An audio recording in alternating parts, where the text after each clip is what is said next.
پر ہم نے 950 سال بہترین طریقے سے اسلامی طریقے سے ہم نے بہترین طریقے سے حکومتیں کی تھی. کبھی کسی غیر مسلم کو, کبھی کسی ہندو بھائی کو ہم نے ستایا نہیں ہے. تاریخ گواہ ہے. لوگ کچھ بھی کہتے ہیں, کہتے رہنا. عالمگیر جیسا بادشاہ اس تاریخ میں نہیں ملے گا. 50 سالہ شاشن میں اس اللہ والے نے کبھی کسی پر ظلم نہیں کیا, کبھی کسی پر تشدد نہیں کیا, کبھی کسی کو زبردستی اسلام میں داخلہ نہیں دیا. اس وقت میں ہندو امن سے رہتا تھا, چین سے رہتا تھا, ارے سکون سے رہتا تھا. اور 950 سال کی حکومت, تاریخ اٹھا کر کے دیکھو, یہ تاریخ کے پنے پلٹ رہے ہیں, ہماری تاریخ ہٹا رہے ہیں. ہم نے کبھی بھی کسی پر ظلم نہیں کیا. ہمارا اسلام یہ سبق نہیں دیتا اور نہ کبھی دے گا.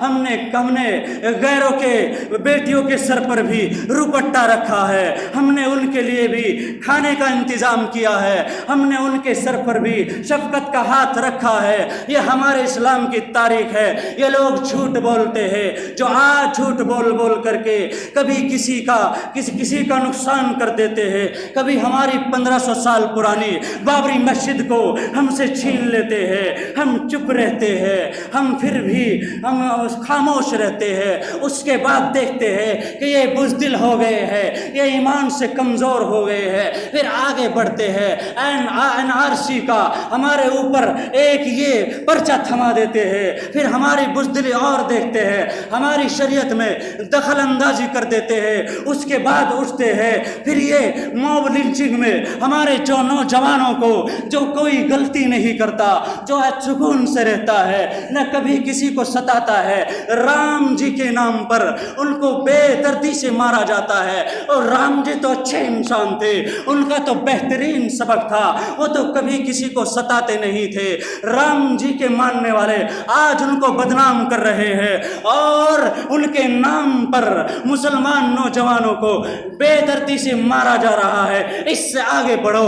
آج امت مسلمہ کے جو خاص آدمی ہوتے ہیں, آج امت مسلمہ کے وہ ہونہار عالم دین جنہوں نے اس ملک کی حفاظت اپنے خون پسینے سے کی تھی, کرتے ہیں اور کرتے رہیں گے. جنہوں نے 1831 میں خون بہا, 1857 میں 51,000 علماء نے پھانسی کے تختے چومے, اس کے بعد 1947 میں یہ شہید ہوئے اور اپنے ملک کو آزادی دلائی. سب نے مل کر کے دلائی. پیار و محبت تھا, سب ختم کر دیا. کچھ فرقہ پرستوں نے, کچھ انسانوں نے جو کسی مذہب کو نہیں مانتے, جو مذہب پر